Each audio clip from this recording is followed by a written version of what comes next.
Hey, everybody. It seems like the 2025 Social Security Cost of Living Adjustment, or COLA, was just enacted, and it was. But it's never too early to start thinking about next year. So we're going to do that. I'm going to give my way too early prediction for the 2026 Social Security Cost of Living Adjustment. Before we dive in, please take a minute and click subscribe to my channel if you don't already. And check out the link you see on your screen, fool.com/Frankel. Get the top 10 stocks to buy right now for free from the Motley Fool. They're my sponsor. It is the best way to support these Social Security videos I'm doing on YouTube. Again, fool.com/Frankel, so check it out. All right, so I'm going to share my screen real fast.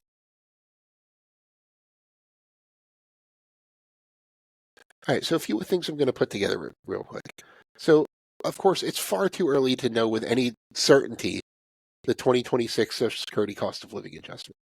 But based on several current inflation predictions, I'm going to make an educated projection so you at least kind of have a ballpark estimate of what we're looking at for next year. So, move right along here. So first, let's look at some inflation projections from people I trust. In the December economic projections, the Federal Reserve, they release these once a quarter. They estimated that 2025 inflation will be at a rate of 2.5%. Coincidentally, that is the Social Security Cost of Living Adjustment from 2025. And other economists agree. Vanguard has done more for everyday investors than any other company that I know of. And their economists agree. They see core inflation, which core inflation is important because it specifically excludes food and energy costs, which tend to be volatile and not really reflective of overall inflation. They see core inflation at 2.5% as well. So two big agreements right there.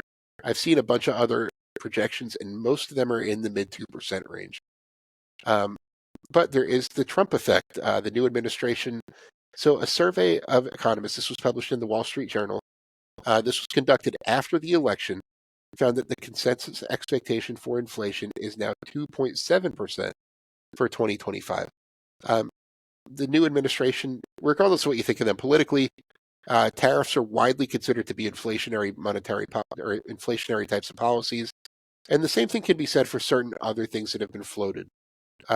Now, whether all the tariffs that have been threatened are going to be actually be put into place or not, and what policies are going to be enacted, who knows? But inflation expectations have definitely ticked a little bit higher.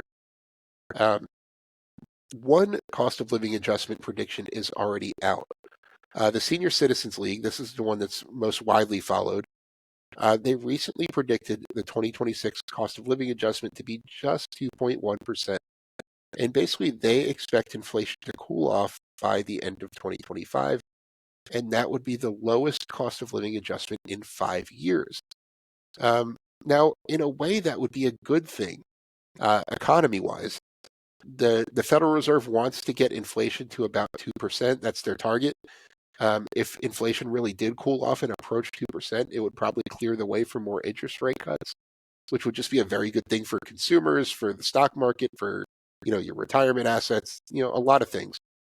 So that would be a good thing for a lot of things, but not for the cost of living adjustment. And it's also worth knowing how the 2026 cost of living adjustment will be determined. So the short version is that the 2026 COLA will be determined by comparing third quarter inflation from 2025 with the same period in 2024. So the Social Security Administration will look at 3 months. So they'll look at July, August, and September data from 2025. Those are generally available a couple weeks after the end of each month, which is why the COLA is announced in mid-October usually.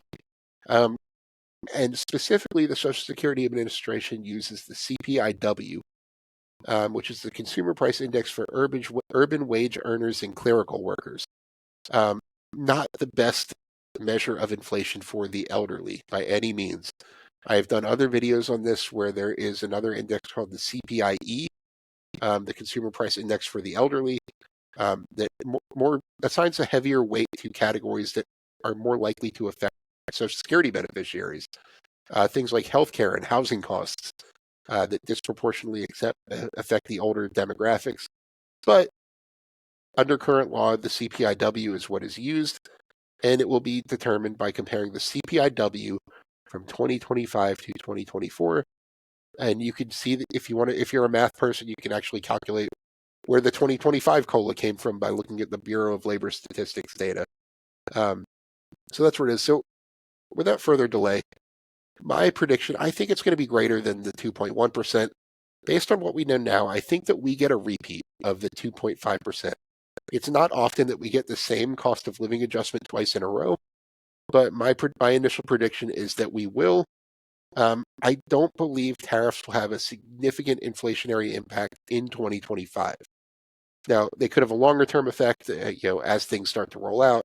I mean, right now we're a month into 2025 and nothing's really been enacted yet. Who knows when they will be? I don't think it's going to have a significant impact in 2025. Excuse me. But I also don't see inflation cooling off as much as that other prediction expects. I think inflation is going to be pretty much level throughout this year. I kind of hope it'll fall back toward the Fed's 2% target. So I'd like to see more interest rate cuts. I think that would do a lot more good for the economy than having a couple extra tenths of a percent on the cost of living adjustment. But I do think it will be a little higher than the experts believe at this point. I'm going to do a couple of videos of these throughout the year as more information becomes available and it gets closer. I can kind of narrow down my prediction. But as far as my way too early cost of living adjustment prediction, I would have to go with that 2.5. So hopefully you found that a little informative. Please leave me any questions or thoughts, or I'll do my best to answer any of them individually. I enjoy talking about Social Security, so please feel free to send me any questions that you might have.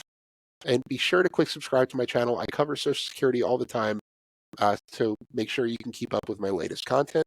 And thanks for watching. I want to thank The Motley Fool for sponsoring this video. The Motley Fool is a company that provides investing insight and stock recommendations for investors of all skill sets and risk levels. You all know how much I love researching new stocks and trying to find the next best investments. So I'm proud to partner with The Motley Fool to bring you 10 stock picks from their popular product, Stock Advisor.